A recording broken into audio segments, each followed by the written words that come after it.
चलो एक बार हम क्विक रिवीजन करा रहे हैं माइक्रोस्पोरोजेनेसिस का, जो हम लोग लास्ट क्लास में पढ़ रखा है।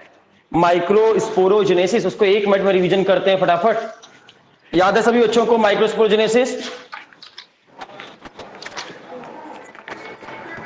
म्यूट करो बच्चों, सभी बच्चों म्यूट करो। आपकी आवाज आ रही है, आप लोग की आवाज आ रही है, म्यूट करिए।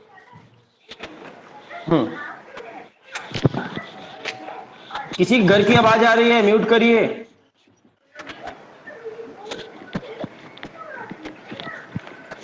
कौन है बच्चा म्यूट कर नहीं रहा है, उससे घर की आवाज आ रही बहुत ज्यादा? कौन है, म्यूट करो। चलो, हम लोग लास्ट क्लास में माइक्रोस्पोरोजेनेसिस पढ़े थे, याद है आप लोगों को, सभी बच्चों को? बहुत अच्छी बात है, अगर याद है तो इससे अच्छा कुछ है ही नहीं। उसी को हम क्विक रिवीजन कर दें फटाफट 2 मिनट में, माइक्रोस्पोरोजेनेसिस की प्रोसेस को। तो लास्ट क्लास को हम क्विक रिवीजन कराते हैं। माइक्रोस्पोरोजेनेसिस में क्या हुआ था लास्ट क्लास में? सबसे पहले स्टेज में क्या हुई थी, आपका एंथर बनना स्टार्ट हुआ था। जब एंथर बनना स्टार्ट हुआ था, सबसे पहली घटना क्या थी, वहां पर स्फेरिकल शेप का रहा होगा एंथर। उस वहां पर क्या रही होंगी, मास ऑफ अनडिफरेंशिएटेड सेल। ये बहुत सारी ऐसी अनडिफरेंशिएटेड सेल रही होंगी, होमोलॉगस सेल रही होंगी, होमोलॉगस सेल रही होंगी, अनडिफरेंशिएटेड होमोलॉगस बहुत सारी सेल रही होंगी कि नहीं होंगी? बहुत सारी। सबसे स्टार्टिंग में पहली लाइन आपको क्लियर है, होमोलॉगस है ये सेल, अनडिफरेंशिएटेड है, और बहुत सारी सेल है अनडिफरेंशिएटेड होमोलॉगस मेरिस्टेमेटिक सेल है। ये मेरिस्टेमेटिक सेल है, इनमें सेल डिवीजन करने की कैपेसिटी है कि नहीं है? हाँ है, इसलिए मेरिस्टेमेटिक सेल है। इनके चारों तरफ क्या पाया जाएगा, बताओ जल्दी से। इनके चारों तरफ क्या होगा? एपिडर्मिस। एपिडर्मिस होगा, वेरी गुड। इनके चारों तरफ ये एपिडर्मिस की लेयर है। कितनी लेयर थिक होगी ये लेयर? सिंगल लेयर सेल से बनी हुई। हाँ, सिंगल लेयर सेल से बनी हुई, सिंगल लेयर सेल से बनी हुई ये एपिडर्मिस है, कोई दिक्कत? और अंदर में होमोलॉगस मेरिस्टेमेटिक सेल है। सबसे पहली स्टेप क्या होगा, इसमें से ही, इन्हीं में से कोई आपकी एनी 4 सेल, चारों कॉर्नर में एक एक सेल साइज में बड़ी होने लगेगी, उसका न्यूक्लियस प्रोमिनेंट होने लगेगा, उसका साइटोप्लाज्म डेंस होने लगेगा। इन्हीं में से कोई सेल बड़ी हो जाएगी साइज में। ये देखो साइज में बड़ी हो गई, न्यूक्लियस प्रोमिनेंट हो गया, साइटोप्लाज्म डेंस हो गया। ऐसा चारों कॉर्नर में होगा। और इन सेल को क्या कहेंगे, इस स्पेशल सेल को जिसका न्यूक्लियस आर्कीस्पोरिकल सेल, आर्कीस्पोरियल सेल, आर्कीस्पोरियल सेल के नाम से जानेंगे। चारों कॉर्नर पर एक एक आर्कीस्पोरियल सेल बन जाएगी। आर्कीस्पोरियल सेल में क्या खास स्पेशल था? आर्कीस्पोरियल सेल की खास बात बताइए। आर्कीस्पोरियल सेल की खास बात ये थी कि इसका लार्ज साइज की थी, न्यूक्लियस कैसा था, प्रोमिनेंट था, और साइटोप्लाज्म डेंस था। ये खास बात है। तो ये आर्कीस्पोरियल सेल, 4 आर्कीस्पोरियल सेल बनी। ये आर्कीस्पोरियल सेल आगे जाकर डिवाइड कर जाएगी 2 पार्ट में। क्या क्या नाम से जानेंगे? Primary parietal cell, primary parietal cell और प्राइमरी स्पोरोजिनस सेल। ये 2 तरह की सेल में डिवाइड हो जाएगा। प्राइमरी पेराइटल सेल जो है ये आगे जाकर फिर डिवाइड होगा, और आगे जाकर डिवाइड होगा तो क्या बनाएगा, वॉल ऑफ एंथर बनाएगा, एंथर की वॉल बनाएगा। कौन कौन सी वॉल में क्या क्या बनेगा? सबसे बाहर वाली लेयर क्या होगी, एंडोथीसियम को बनाएगा, एंडोथीसियम वाली लेयर को बनाएगा, एंडोथीसियम वाली लेयर को पहला।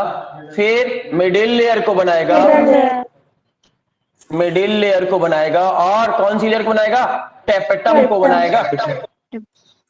इस तरह ये आपके एंथर की वॉल को बनाएगा। कितनी लेयर थिक होगी, एंडोथीसियम 1 लेयर, मिडिल लेयर 1 से लेकर के 3 लेयर के बीच में कुछ भी हो सकती है, और ये भी 1 लेयर होगी। मतलब अगर तीनों 1 हुई तो 3 लेयर और 4 लेयर और 5 लेयर, 3 से 5 layer, 3 to 5 layer thick layer बनाएगा। कौन से बनी, प्राइमरी पेराइटल सेल का ये काम था।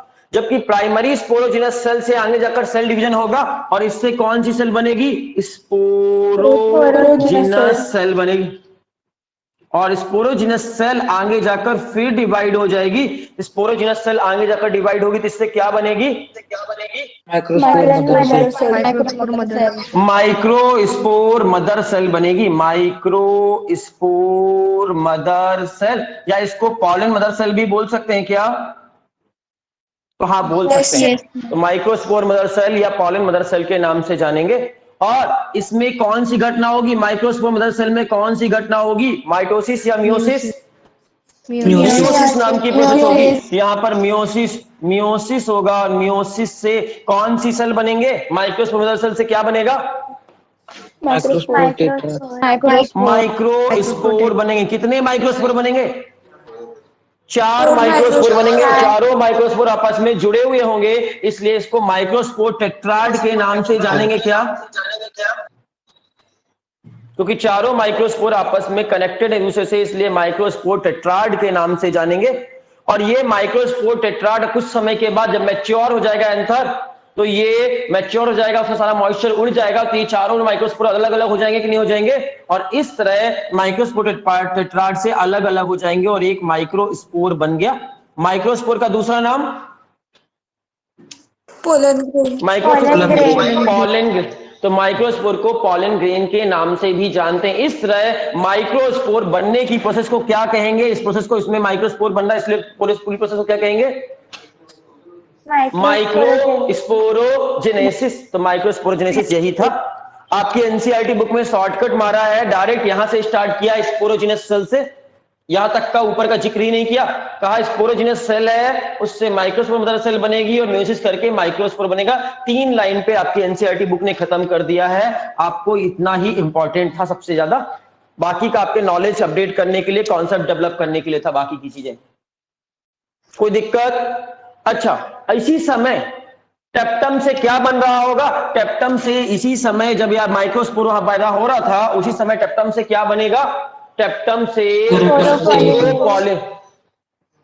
स्पोरोपोलेनिन नाम का केमिकल बनेगा।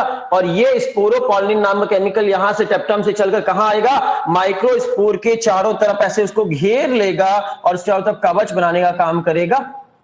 देख पा रहे हो? तो माइक्रोस्कोप के चारों तरफ एक कवर होता है, किस चीज का बना हुआ होता है? स्पोरोपोलेनिन का। स्पोरोपोलेनिन दुनिया का सबसे पूरे प्लांट किंगडम में सबसे हार्डेस्ट मटेरियल कहलाता है। पूरे प्लांट किंगडम का सबसे हार्डेस्ट मटेरियल कौन सा है? इतना समझ में? ये लास्ट क्लास में हम पढ़ लिए थे, माइक्रोस्पोर बना लिए थे। माइक्रोस्पोर दिखता कैसा है, पॉलन ग्रेन दिखता कैसा है, वो आज की क्लास में पढ़ेंगे। तो माइक्रोस्पोर या पॉलन ग्रेन दिखता कैसा, उसका डायग्राम बनाते हैं। तो माइक्रोस्पोर को अगर किसी ने देखा है, पॉलन ग्रेन को कभी देखा हो आपने माइक्रोस्कोप से, तो पॉलन ग्रेन बहुत छोटा होता है, उसको माइक्रोस्पोर से देखेंगे तो कैसा दिखेगा? माइक्रोस्कोप से देखने पर कुछ ऐसा दिखेगा। वो ये देखो राउंड शेप का दिखेगा। ये रहा आपका पॉलन ग्रेन। इसमें 2 लेयर होंगी। बाहर में किस चीज की बनी हुई लेयर होगी? अभी भी पढ़ाए हम, बोलो। स्पोरोपोलिन नाम के केमिकल के। तो ये देखो बाहर में स्पोरोपोलिन की बनी हुई लेयर है। ये देखो, ये जो बाहर वाली लेयर है वो किस चीज की बनी हुई है? स्पोरोपोलिन की है। कहीं पर स्पोरोपोलिन ज्यादा होगा, कहीं पर स्पोरोपोलिन कम होगा, और इस कारण ऐसी डिजाइन बना दी है। इसमें देखो डिजाइनदार स्ट्रक्चर होगा। आपके एनसीईआरटी बुक में सुंदर सा बना है, आप वहां पर फोकस करो स्पोरोपोलिन का। हमसे मत उम्मीद करो हम उतना सुंदर बना पाएंगे, लेकिन देखो कहीं कहीं पर फूला है, कहीं पिचका है, ऐसा है। डिजाइनदार स्ट्रक्चर है कि नहीं है? बहुत सुंदर होता है स्पोरोपोलिन का बना हुआ ये स्ट्रक्चर। तो आउटर लेयर है और एक इनर लेयर है, 2 लेयर दिख रही है आपको।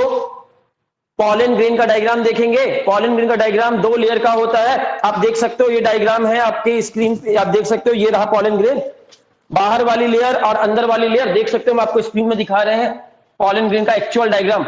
ये रहा पॉलन ग्रेन का एक्चुअल डायग्राम जो आपकी स्क्रीन में दिख रहा है। पॉलन ग्रेन ऐसा दिखता है, बाहर वाली लेयर मोटी होती है, अंदर वाली लेयर पतली होती है। देख पाए डायग्राम? देख लिया? इसको पॉलन ग्रेन आपका 2 लेयर का बना होता है। कितनी लेयर है चारों तरफ?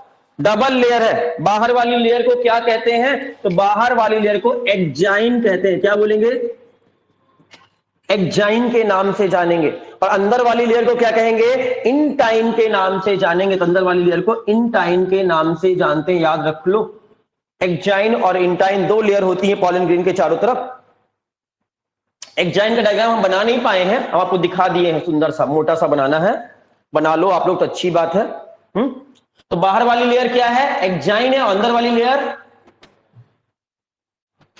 इंटाइन है, याद रहेगा। बाहर की लेयर जो है, एक्जाइन वाली जो लेयर है, वो थिक होगी कि थिन होगी? डायग्राम में भले जैसा बना है, लेकिन आप बताइए थिक होगी कि थिन होगी? एक्जाइन की लेयर थिक होती है, याद रखिएगा, याद कर लीजिए। एक्जाइन की लेयर जो होती है वो थिक होती है, मोटी सी होती है, रिजिड होती है, हार्ड रिजिड, रिजिड होगी। तो एक्जाइन की लेयर रिजिड होगी, थिक होगी, मोटी सी थिक लेयर होगी। तो एक्जाइन की लेयर कैसी होगी? थिक होगी, आपकी रिजिड होगी। क्लियर इतनी सी बात? ऑर्नामेंटेड होगी, तीसरा वर्ड है ऑर्नामेंटेड, इस वर्ड को देख लो, ऑर्नामेंटेड। ऑर्नामेंटेड मतलब उस डिजाइनदार होगी कि नहीं होगी? डिजाइनदार है, ऑर्नामेंटेड है। तो क्या क्या बोला? एक्जाइन की लेयर थिक होगी, रिजिड होगी और ऑर्नामेंटेड होगी। इस लेयर का नाम, इस थिक ऑर्नामेंटेड लेयर का नाम एक्जाइन के नाम से जानेंगे। और अंदर वाली लेयर को क्या कहेंगे? इंटाइन। इंटाइन की लेयर थिक होती है कि थिन होती है? थिन होती है। रिजिड होती है कि इलास्टिसिटी होती है? इलास्टिसिटी होती है। पतली सी इलास्टिसिटी होगी अंदर वाली लेयर में, बड़ी सॉफ्ट सी होगी अंदर वाली लेयर, और बाहर वाली लेयर मोटी सी, रिजिड सी, हार्ड सी होगी। इस तरह आपके पॉलन ग्रेन पर दो लेयर है, दो कवच है, आउटर लेयर और इनर लेयर। आउटर लेयर को एक्जाइन कहेंगे, इनर लेयर को इंटाइन कहेंगे। इतनी बात समझ पाए क्या? कोई दिक्कत? एक्जाइन किसकी बनी होगी? ये लेयर किसकी बनी होगी? एक्जाइन वाली लेयर किस केमिकल की बनी होगी? स्पोरोपोलिनिन की बनी होगी। इस कारण स्पोरोपोलिनिन की बनी होने के कारण ये लेयर कभी खराब होगी नहीं होगी। हाईली रेजिस्टेंस पावर होता है इस लेयर के पास, इसके पास बहुत सारा रेजिस्टेंस पावर होता है, टेम्परेचर के लिए, पीएच के लिए, एंजाइम के लिए। इन सब में खराब होगी क्या? नहीं होगी, रेजिस्टेंस पावर होता है, याद रखिए। तो एक्जाइन की लेयर हार्ड होगी कि नहीं होगी? होगी। जल्दी खराब होती कि नहीं होती एक्जाइन? इसलिए पॉलन ग्रेन जल्दी खराब होंगे कि नहीं होंगे?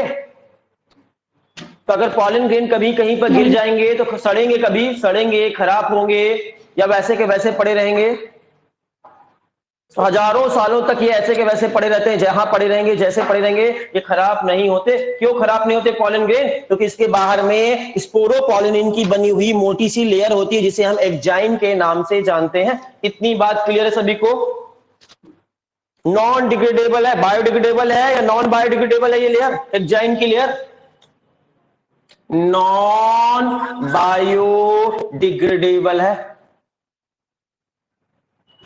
याद रहेगा, नॉन बायोडिग्रेडेबल है, खराब नहीं होती आसानी से, चलेगा।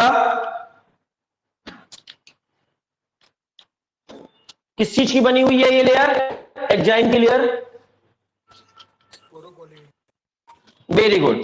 और हाँ, इनर लेयर, इनर लेयर को क्या नाम कहते हैं? इंटाइन के नाम जानते हैं। पतली सी होगी, इलास्टिसिटी होगी, सॉफ्ट होगी, सॉफ्ट होगी। ये लेयर किस केमिकल की बनी होगी? इंटाइन। इंटाइन की लेयर दो केमिकल की बनी होती है, पैक्टिन और सेलुलोज की। पैक्टिन और सेलुलोज की दो केमिकल से बनी होती है, पैक्टिन एंड सेलुलोज नाम के दो केमिकल से बनी होती है। इसको एक साथ पैक्टोसेलुलोज भी बोल सकते हो चाहो तो। पैक्टोसेलुलोज बोले या पैक्टिन एंड सेलुलोज बोले, एक ही बात है। पैक्टोसेलुलोज या पैक्टिन एंड सेलुलोज दोनों ही सेम चीज है। इंटाइन किसकी बनी होगी? पैक्टिन एंड सेलुलोज की। और एक्जाइन स्पोरोपोलिनिन की बनी होगी। कोई दिक्कत है तक समझने में? तो पॉलन ग्रेन का स्ट्रक्चर अभी तक यहां तक का समझ में आया? बोलो जल्दी। Yes sir. आया? हाँ, बहुत अच्छी बात है। अगली लाइन बोलते हैं, कहीं कहीं पर कोई ना कोई जगह ऐसी जरूर होगी पूरे इसमें जहां पर एक्जाइन की लेयर पतली हो या एब्सेंट हो। कोई ना कोई जगह ऐसी होगी इस डायग्राम में जहां पर एक्जाइन की लेयर या तो ना पाई जाए या बहुत पतली सी हो। ऐसी जगह को, जहां पर भी ऐसी जगह होगी जहां इंटाइन तो होगी लेकिन एग्जाइन की लेयर या तो एब्सेंट होगी या बहुत थिन होगी। उस जगह को क्या कहते हैं जहां पर एग्जाइन की लेयर थिन होती है या फिर पतली होती है, उस जगह को कहते हैं जर्म पोर के नाम से जानते हैं। जर्म पोर। जर्म पोर किस जगह कहते हैं? क्वेश्चन पूछा जाए what is germ pore? The place where exine layer is very thin और एब्सेंट। द प्लेस वेयर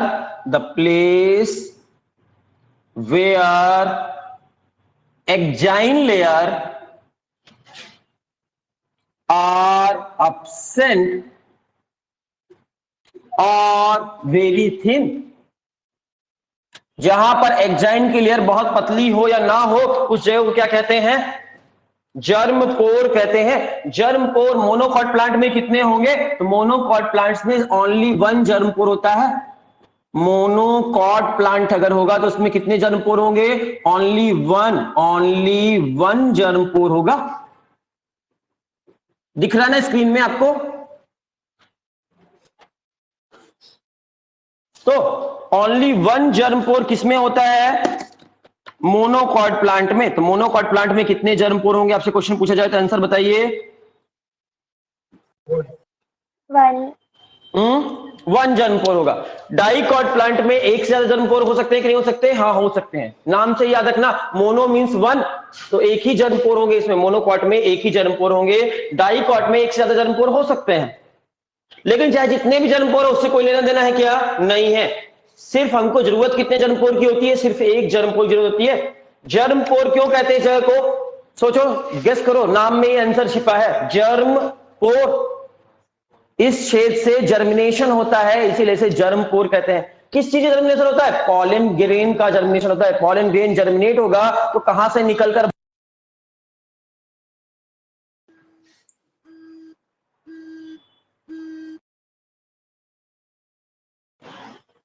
तो जर्म पोर से वो जगह है जहां से पॉलन ग्रेन जर्मिनेट होते हैं, इसीलिए इसको जर्म पोर कहा गया है। तो जर्म पोर से ही पॉलन ग्रेन निकलते हैं, जिसमें चाहे 2-3 जर्म पोर होंगे तो क्या सबसे पॉलन ग्रेन जर्मिनेट होगा? नहीं, एनी वन ऑफ देम से। तो जर्म पोर वो जगह है।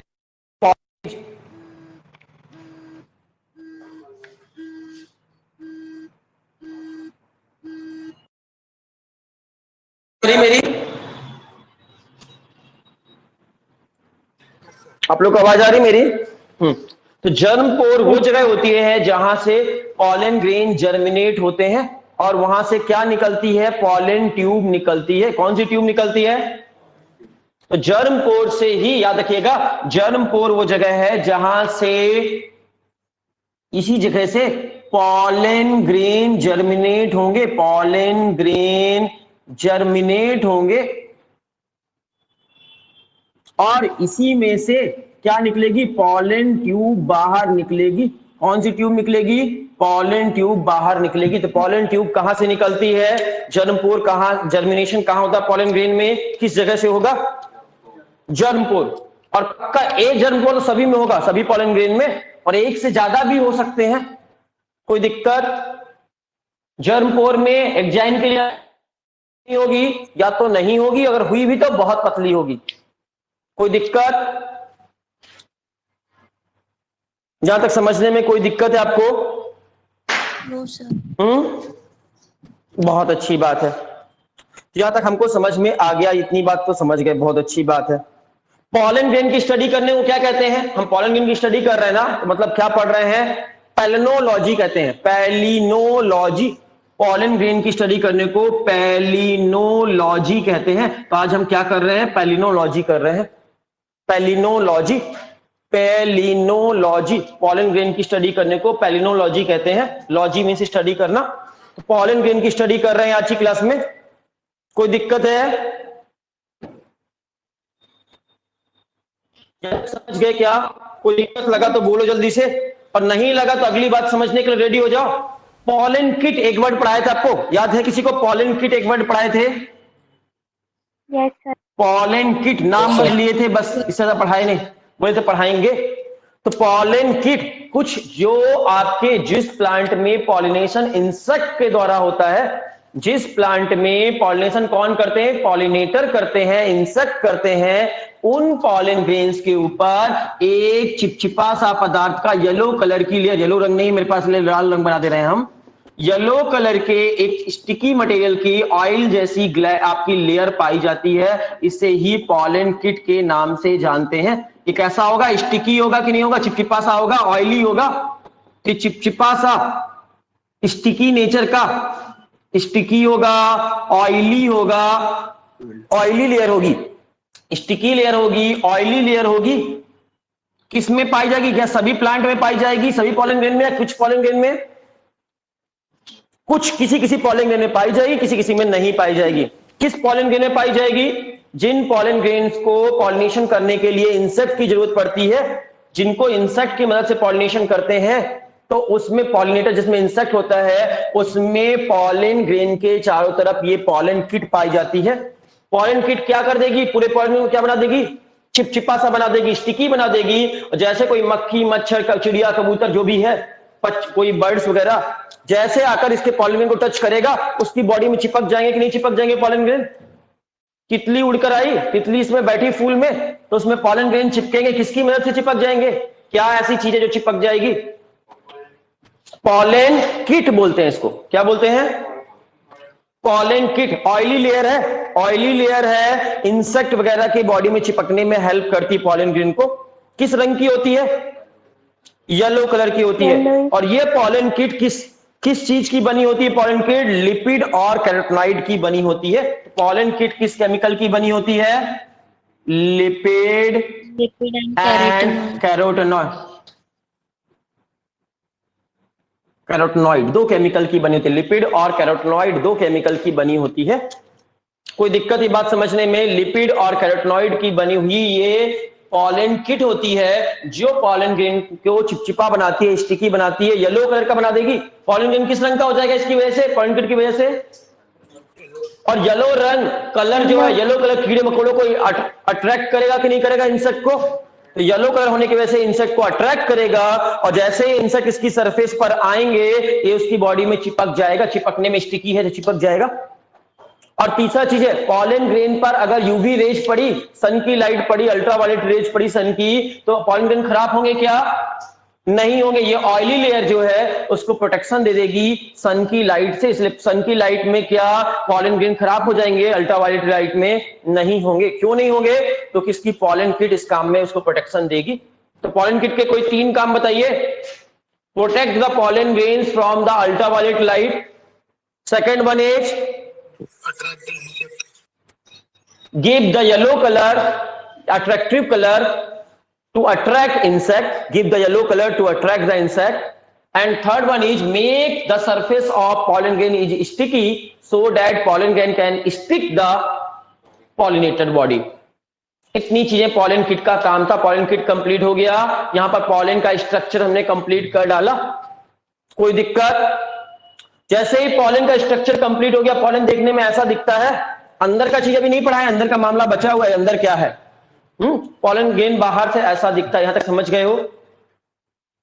और पॉलन ग्रेन जैसे ही मैच्योर हो जाएगा तो पॉलन ग्रेन मैच्योर होकर क्या होगा, एंथर से फटकर बाहर निकलेगा, और एंथर से फटकर बाहर निकलने की घटना को क्या कहेंगे, पॉलन के रिलीज होने की घटना को डेhiscence ऑफ एंथर के नाम से जानेंगे।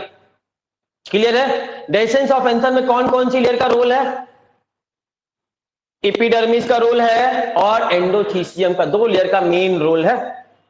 क्यों, क्योंकि मिडिल लेयर और टेप्टम तो डिजेनरेट हो जाएंगे मैच्योर होते होते तक। जैसे ही मैच्योर होगा पॉलन ग्रेन तब तक में मिडिल लेयर बचेगी क्या, अलविदा बोल चुकी होगी। क्यों, आपको बताते मैच्योर एंथर में आपके ये दोनों लेयर नहीं होती, टेप्टम और मिडिल लेयर गायब हो चुकी होगी, सिर्फ बचेगी कौन कौन सी लेयर।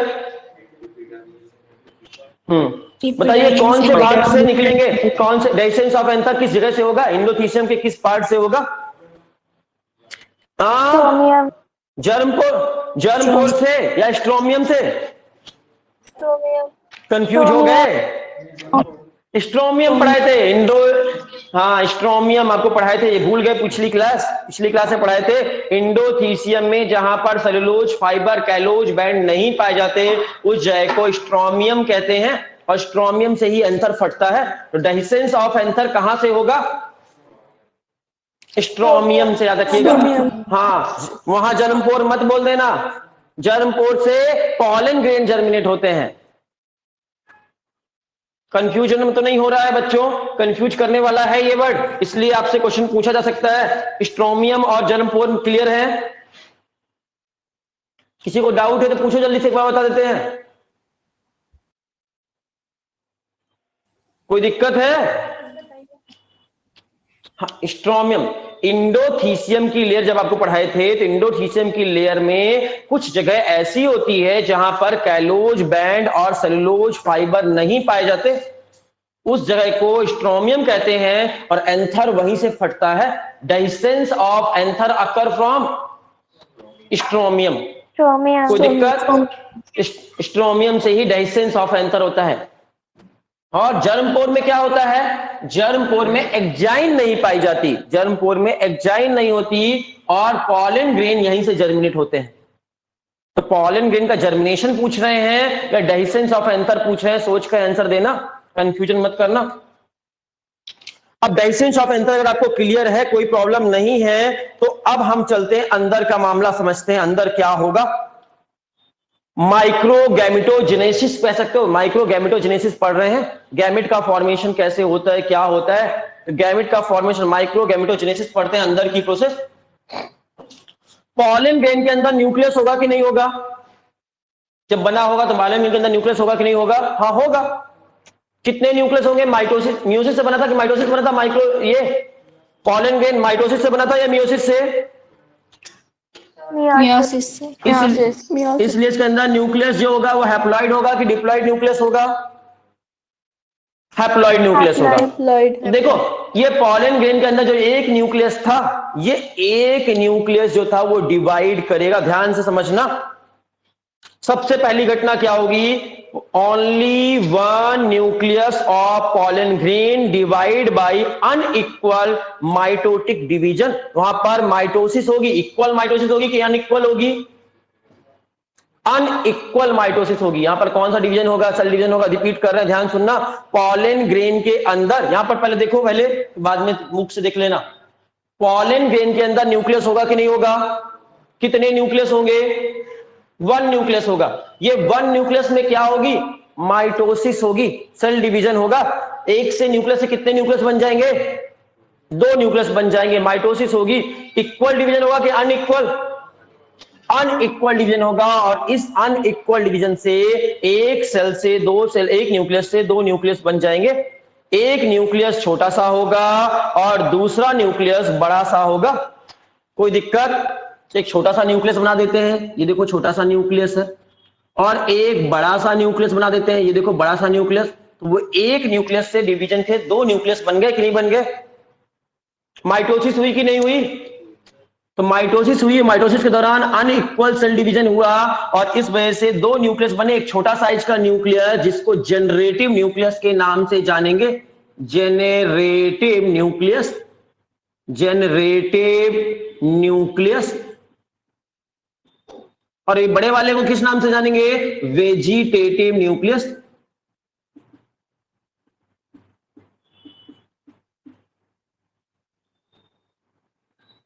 कितने न्यूक्लियस बने?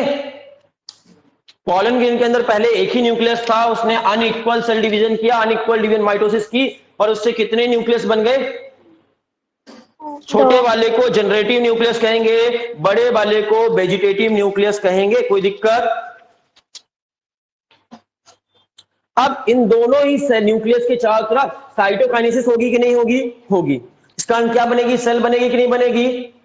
इक्वल साइटोकाइनेसिस होगी कि अनइक्वल? अनइक्वल होगी। यहां पर भी, यहां पर छोटी सेल के चारों तरफ छोटी न्यूक्लियस के तरफ छोटी सेल बनेगी, और बड़ी सेल के चारों तरफ बड़ा सा सेल बनेगा, बड़े न्यूक्लियस के चारों तरफ। इस तरह दो सेल बन गई, एक छोटी सेल, एक बड़ी सेल। बड़ी सेल को क्या कहेंगे? वेजिटेटिव सेल कहेंगे, और छोटी सेल को जेनरेटिव सेल कहेंगे, कोई दिक्कत? Generative cell, generative nucleus, vegetative cell, vegetative nucleus. इतनी बात समझ में आई? तो पॉलन ग्रेन के अंदर कितनी सेल दिख रही है? अभी कितने न्यूक्लियस दिख रहे हैं? 2 सेल 2 न्यूक्लियस दिख रहे हैं, दिखाई दे रहे हैं ना? 2 सेल और 2 न्यूक्लियस है। इसी स्टेज में पॉलन ग्रेन, ये देखो पॉलन ग्रेन बन गया। इसी को मैच्योर पॉलन ग्रेन कहेंगे कि इमैच्योर पॉलन ग्रेन कहेंगे? जो ये दिख रहा है, एक्जाइन दिख रही है, इंटाइन दिख रही है, पॉलन किट दिख रही है, अंदर में 2 सेल दिख रही है। कौन कौन सी सेल हैं? वेजिटेटिव सेल और generative cell, vegetative nucleus and vegetative nucleus. 2 cell 2 nucleus stage में दिख रहा है, 2 सेल 2 न्यूक्लियस स्टेज। इस स्टेज में इसे आपके क्या कहेंगे? मैच्योर गैमेटोफाइट कहेंगे, मैच्योर पॉलन ग्रेन कहेंगे कि इमैच्योर है? ये इमैच्योर कहेंगे, याद रखिएगा, इमैच्योर पॉलन ग्रेन है। ये क्या ग्रेन है? इमैच्योर पॉलन ग्रेन कहलाएगा ये। 2 सेल 2 न्यूक्लियस स्टेज में जब पॉलन ग्रेन दिखेगा इसे इमैच्योर पॉलन ग्रेन कहेंगे, या इसी को इमैच्योर मेल गैमेटोफाइट भी कह सकते हो। गैमेटोफाइट है कि नहीं है? हाँ है। कैसा है? मैच्योर है कि इमैच्योर है?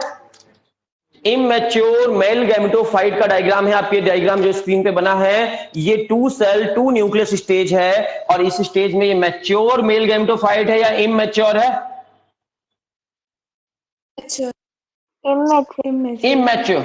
इमैच्योर मेल गैमेटोफाइट में कितनी सेल कितने न्यूक्लियस होते हैं? 2 सेल 2 न्यूक्लियस। नाम बताइए उन सेल का, उन न्यूक्लियस का। वेजिटेटिव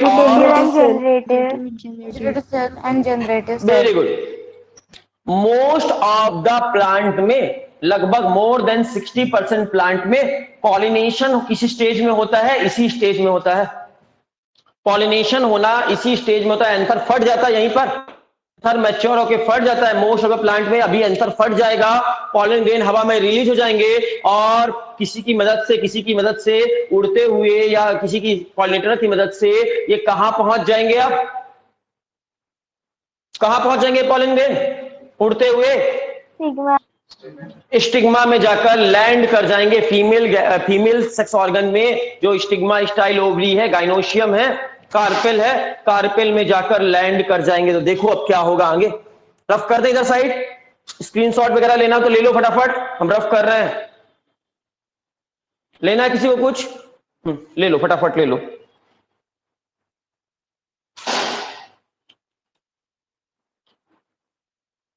झाला?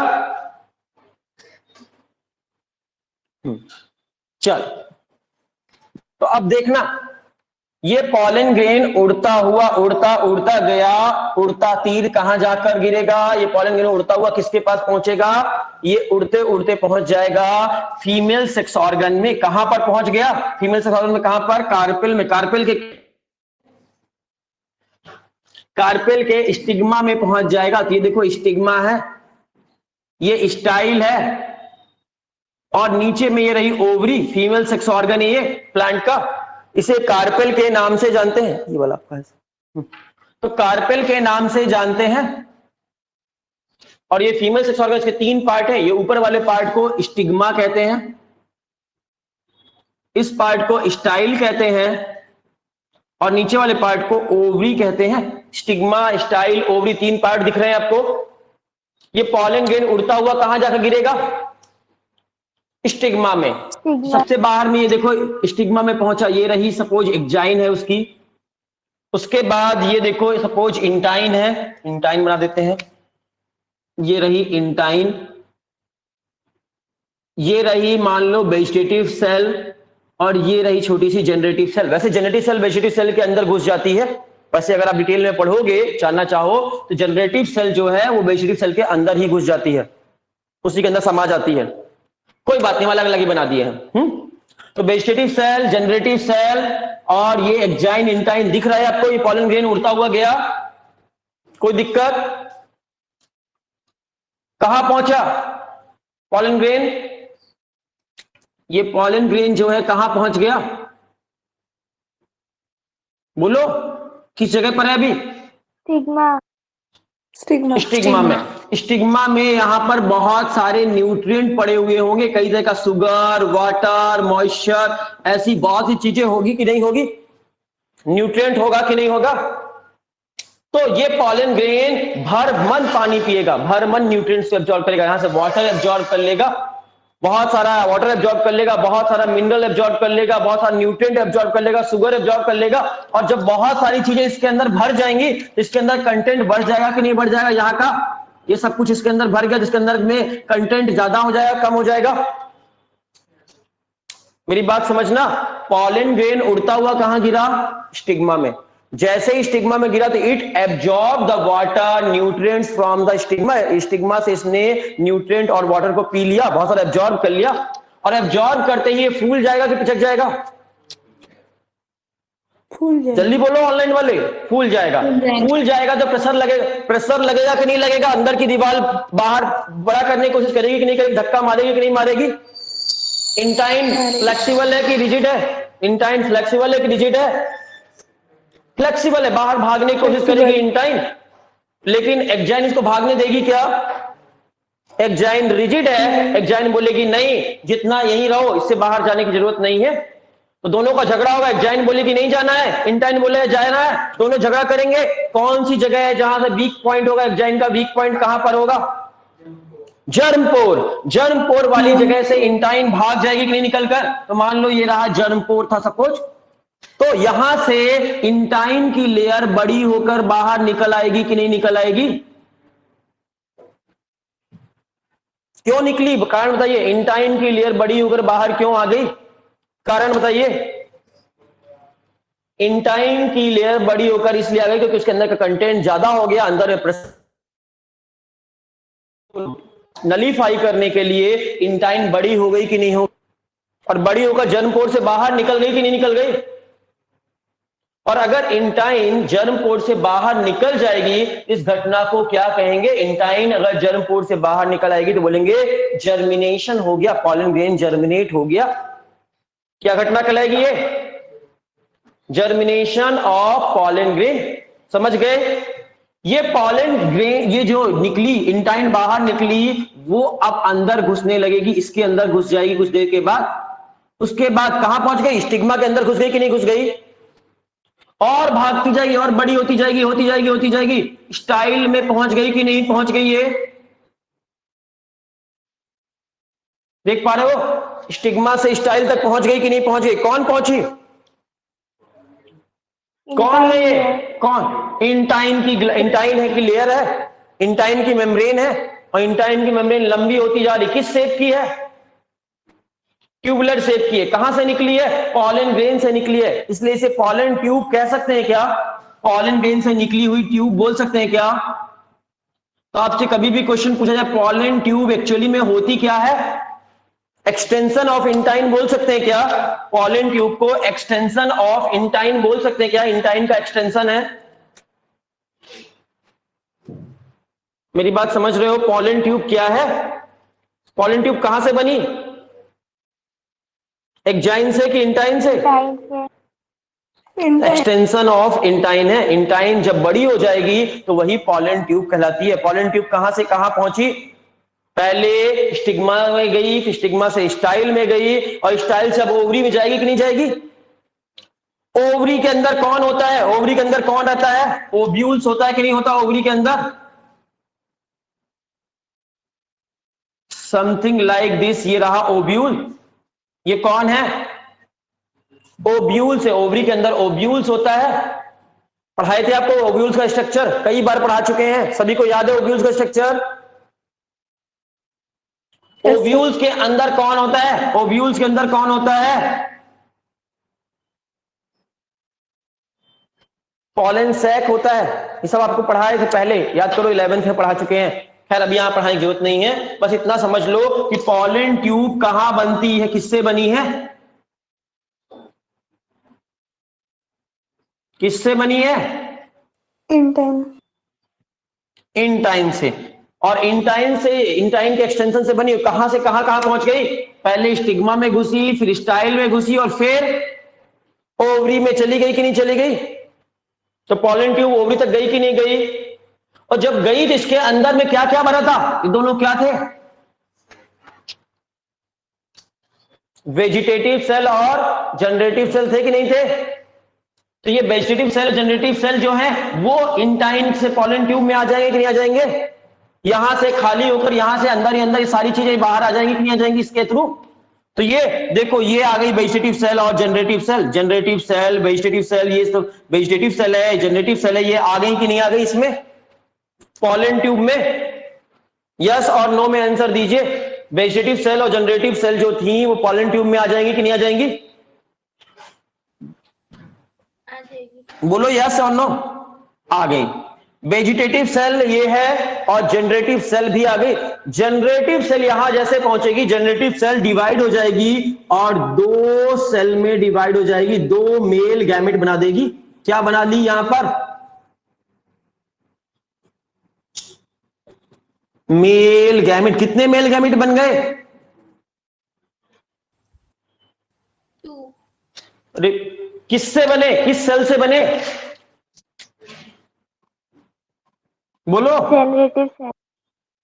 वेरी गुड, जेनरेटिव सेल से बने। तो यहां पर जनरेटिव सेल डिवाइड होकर जनरेटिव सेल से डिवाइड होगी और जनरेटिव सेल के डिवीजन से कितनी सेल बनेंगी? दो सेल, दो मेल गैमेट बनेंगे।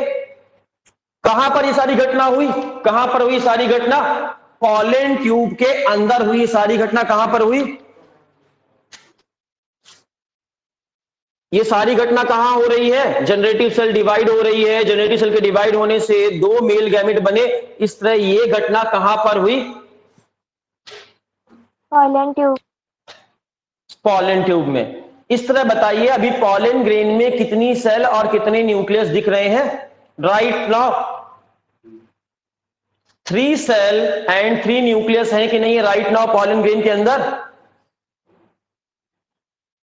ये पूरा पॉलन ग्रेन है, ग्रीन कलर से जो बनाया है ये पूरा पॉलन ग्रेन ही आता, इतना लंबा। तो ये पॉलन ट्यूब में कितने सेल कितने न्यूक्लियस है? 3 सेल 3 न्यूक्लियस। कौन कौन सेल है? मेल गैमेट 2 हैं और एक है वेजिटेटिव सेल। इस तरह 3 सेल 3 न्यूक्लियस स्टेज को मैच्योर गैमेटोफाइट बोलेंगे कि नहीं बोलेंगे? इसे मैच्योर पॉलन ग्रेन बोलेंगे कि नहीं बोलेंगे? तो मैच्योर पॉलन ग्रेन में कितनी सेल कितने न्यूक्लियस होते हैं? जल्दी बोलो। Mature pollen grain 3 cell 3 nucleus और इमैच्योर में 2 सेल 2 न्यूक्लियस। मैक्सिमम प्लांट्स में पॉलिनेशन के समय जो पॉलन ग्रेन उड़कर आता है स्टिग्मा से स्टाइल में, पॉलिनेशन समय वो मैच्योर होता है कि इमैच्योर होता है?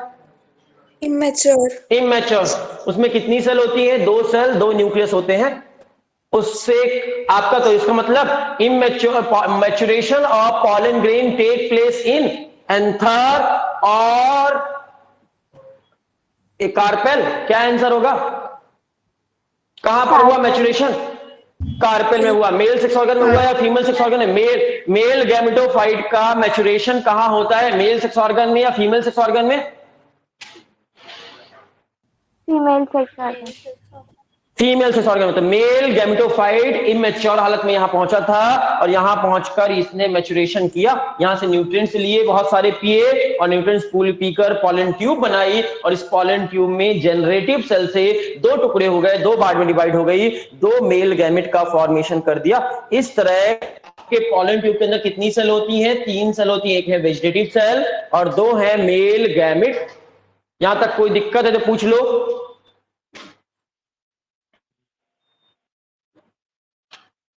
कोई दिक्कत है यहां तक समझने में? तो 3 cell stage represent the mature male gametophyte और immature male gametophyte. Mature male gametophyte. Mature male gametophyte question पूछा जा सकता है। गैमेटोफाइट में कितनी सेल होंगी? आंसर है 3 सेल, याद रहेगा। और 2 सेल रही तो इमैच्योर है। कोई दिक्कत है तो पूछो जल्दी से। सबसे लंबी, अब आपके नीट में आने लायक क्वेश्चन हमने बता ही दिया। अब थोड़ा नॉलेज, जनरल नॉलेज, जीके के क्वेश्चन पूछ लेते हैं, आपको बढ़ा देते हैं। ये समझ गए कॉन्सेप्ट? कॉन्सेप्ट खत्म हुआ। अब जीके लेवल के क्वेश्चन एक दो पढ़ा देते हैं, जीके लेवल के, आपकी मन हो तो याद रखना, नहीं हो तो मत रखना। जीके लेवल के रफ कर रहे हैं हम। जीके लेवल के एक दो क्वेश्चन आपको बताते हैं। पहला क्वेश्चन पूछ लेते हैं, लॉन्गेस्ट पॉलन ग्रेन किसमें बनती है? सबसे लंबी, sorry pollen tube, longest pollen tube किस पेड़ में बनती है? लॉन्गेस्ट पॉलन ट्यूब, सबसे लंबी पॉलन ट्यूब किस पेड़ में बनती है? लिख लो, जनरल नॉलेज के लिए। लॉन्गेस्ट पॉलन ट्यूब किस पेड़ में बनेगी? आंसर है जियामे में। जियामे, जियामे का मतलब मेज, मक्का में। हाँ, मक्का के प्लांट में, भुट्टा मक्का जो बोलते हो, मेज बोलते हो, मेज के प्लांट में सबसे लंबी पॉलन ट्यूब बनती है, लॉन्गेस्ट पॉलन ट्यूब इसी में बनती है। अगला क्वेश्चन है, पॉलन ग्रेन्स के फॉसिल क्यों बनते हैं? Fossil of pollen grain are always in good condition, why? Fossil number 2, इसका आंसर सबको पता होना चाहिए। फॉसिल ऑफ पॉलन ग्रेन, हाँ, pollen grain are always occur in good condition, occur in good condition, why? Sporopollen. Due to presence of sporopollenin in exine layer, sporopollenin in exine layer। Sporopollenin कौन सी layer में होता है? उसके exine layer. NEET का आया हुआ question पूछ लेते हैं। नीट में क्वेश्चन आया था, हे फीवर, ये हे फीवर बीमारी किसकी वजह से होती है? बुखार है क्या? हे फीवर किसकी वजह से होती है? ऑप्शन ए, माइक्रो ऑर्गेनिज की वजह से होने वाला फीवर है ये, या इसमें लोग हे करता रहता है? क्या है ये हे फीवर? Micro organism. गलत जवाब, राइट आंसर है, हाँ, एलर्जी डिजीज है ये। हे फीवर में फीवर नहीं आता, एलर्जी है। किसकी वजह से एलर्जी है? कुछ लोगों को पॉलन ग्रेन से एलर्जी होती है, पॉलन ग्रेन से कुछ लोगों को एलर्जी होती है। कोई कोई फूल सूंघते ही आपको छींक आने लगती है, किसी प्लांट, किसी को एलर्जी होती है, उसको फ्लावर सूंघा दो, उसके पॉलन ग्रेन से उसके नाक में जाएंगे, उसको छींक आने लगेगी, सर्दी हो जाएगी उसको। एक तरह की एलर्जी है, पॉलन ग्रेन से होने वाली एलर्जी को ही हे फीवर कहते हैं। एलर्जी डिजीज है, एक तरह की एलर्जी है ये, पॉलन ग्रेन की वजह से होने वाली एलर्जी का नाम है हे फीवर। नीट में आ चुका है क्वेश्चन। हाँ बोलो बच्चा। सर मतलब हम जब फ्लावर सूंघते तो पॉलन ग्रेन्स भी मतलब उसका ही ये होता है क्या जो हम हाँ, जब आप सूंघते हैं, जब आप फ्लावर सूंघते हैं तो आपके नाक में, ऑब्वियसली सी बात है, अगर मैच्योर फ्लावर है और आप उसको सूंघ रहे हो तो आपकी नाक में कुछ पॉलन ग्रेन तो जाएंगे ही जाएंगे, ऑब्वियसली ही जाएंगे। और जाएंगे तो अगर वो पॉलन ग्रेन आपकी नाक में जाएंगे तो आपको अगर उससे एलर्जी होगी, किसी को एलर्जी होती है, आपको छींक आने लगेगी, घबराहट होने लगेगी, आपको अच्छा नहीं फील होगा, अनकंफर्ट फील करने लगेंगे। अगर आपको फूल सूंघते ही, किसी का फ्लावर सूंघते ही, कुछ प्लांट का, सभी का नहीं, सबको अलग अलग हो सकती है, किसी को रोज के फ्लावर से हो, तो किसी को मैरीगोल्ड के फ्लावर से हो, तो किसी को जैस्मिन के फ्लावर से हो, किसी को किसी और फ्लावर से हो सकती है। अगर फ्लावर के पॉलन ग्रेन की वजह से एलर्जी होती है तो उसको हे फीवर के नाम से जानते हैं, या एरो एलर्जी, एयर में पाए जाने वाला एलर्जेंट की वजह से हो रही है बीमारी, हे फीवर। चलेगा सर? हाँ बोल, जल्दी बोलो सर। तो ऐसे केस में मतलब हम ऐसे बोल, प्रॉब्लम फ्लावर में है कि वो इंसान में है? इंसान में है, फ्लावर में क्यों प्रॉब्लम है? आपको एलर्जी की प्रॉब्लम है। गुलाब का फूल मैं सूंघ रहा, मुझे कोई प्रॉब्लम नहीं है, इसका मतलब गुलाब की प्रॉब्लम नहीं है। किसी को गुलाब का फ्लावर पसंद ही नहीं होता, उसको घबराहट होने लगती है उस फ्लावर के सामने, तो रोज का फ्लावर का प्रॉब्लम नहीं है, ये प्रॉब्लम उस पर्टिकुलर इंसान का है, उसकी बॉडी की सेंसिटिविटी के पावर का है, एक्स्ट्रा हाइपर सेंसिटिव है, उसके लिए एलर्जी हो रही है उसको। आपको इसके बारे में डिटेल में, हे फीवर के बारे में human health and disease chapter में आपको जूलॉजी वाले सर पढ़ाएंगे, बट ये एक लाइन हमने पढ़ा दी आपको, इससे ज्यादा आपको डिटेल में जूलॉजी वाले सर पढ़ाएंगे, ठीक है, human health and disease chapter में। आगे बात करते हैं लार्जेस्ट पॉलन। लार्जेस्ट पॉलन कौन सा है? दुनिया का सबसे बड़ा पॉलन ग्रेन कौन सा है? Largest pollen. ये सब क्वेश्चन एग्जाम में से आते नहीं है, बट नॉलेज के लिए आप रख लो। लार्जेस्ट पॉलन मिराबिलिस प्लांट का है। मिराबिलिस जिलापा, आपने प्लांट का नाम सुना है होगा, नहीं सुना तो आगे मिलने वाला है मिराबिलिस। पानी में रहता है प्लांट मिराबिलिस। इस प्लांट का पॉलन ग्रेन सबसे बड़ा होता है, मायोसिस्टिस का सबसे छोटा होता है, ठीक है। ऐसे सब बहुत सारे हैं। लॉन्गेस्ट होता है जॉस्टेरा का। ऐसे वैसे आते नहीं एग्जाम में, इसलिए सबको पढ़ाने की जरूरत नहीं है। तो आगे अगली बात है कि पॉलन ग्रेन को अगर हम संभाल फ्यूचर के लिए तो रख सकते हैं कि नहीं रख सकते हैं? हाँ रख सकते हैं, ठीक है, रख सकते हैं। उसको रखने का तरीका क्या है? पॉलन ग्रेन को -196 डिग्री सेल्सियस में रख दिया जाता है। कितना ठंडा टेम्परेचर में? -196 डिग्री सेल्सियस में रख देते हैं टेम्परेचर में। इस टेम्परेचर में रख देंगे। इतना ठंडा, सोचो कितना ठंडा है। किसी को भी इस टेम्परेचर में रख दिया जाएगा तो वो चीज कभी भी खराब होगी क्या? आपको भी डाल देंगे तो आप भी खराब नहीं होंगे, वैसे के वैसे रही आओगे जमे हुए। तो -196 डिग्री सेल्सियस टेम्परेचर समझ पा रहे हो? Can you imagine it? 0 degree Celsius में तो बर्फ जम जाती है।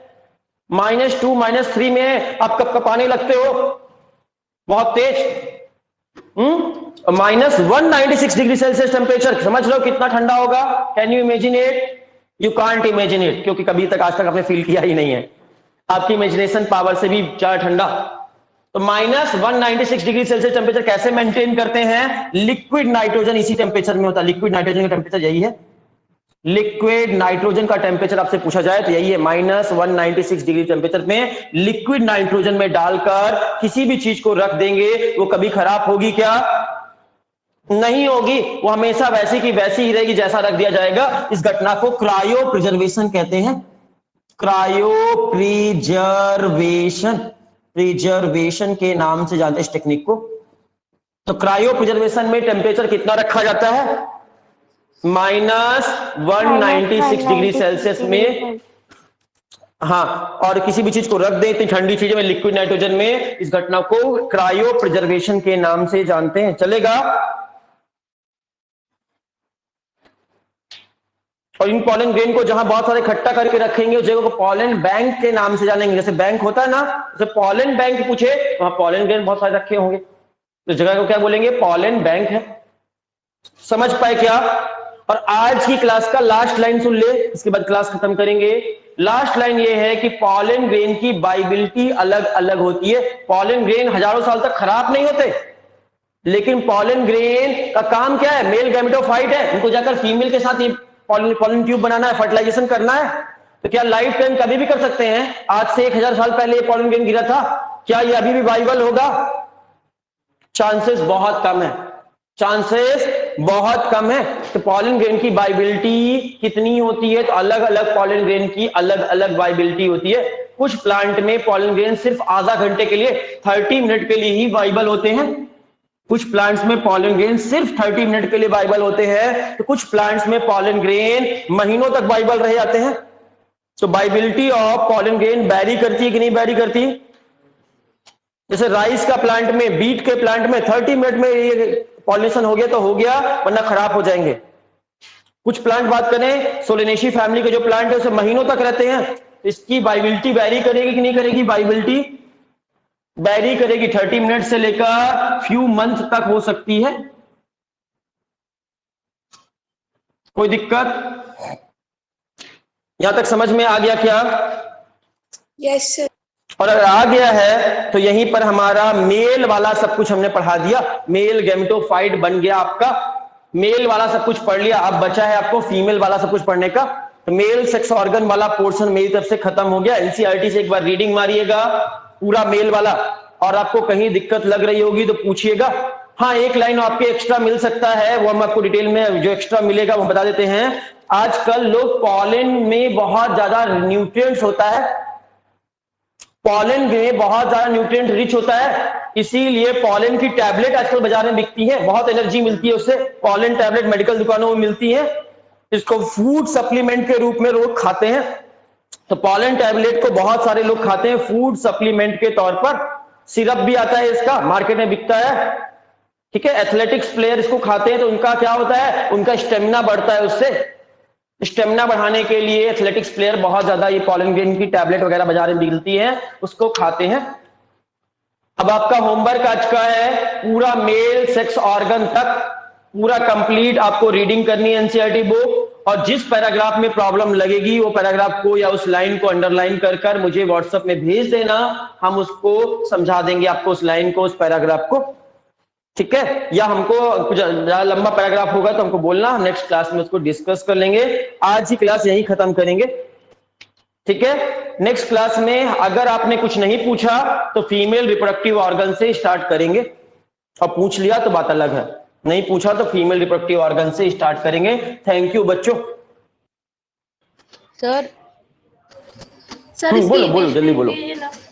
सर मैंने वो डाउट इस पे जो राइट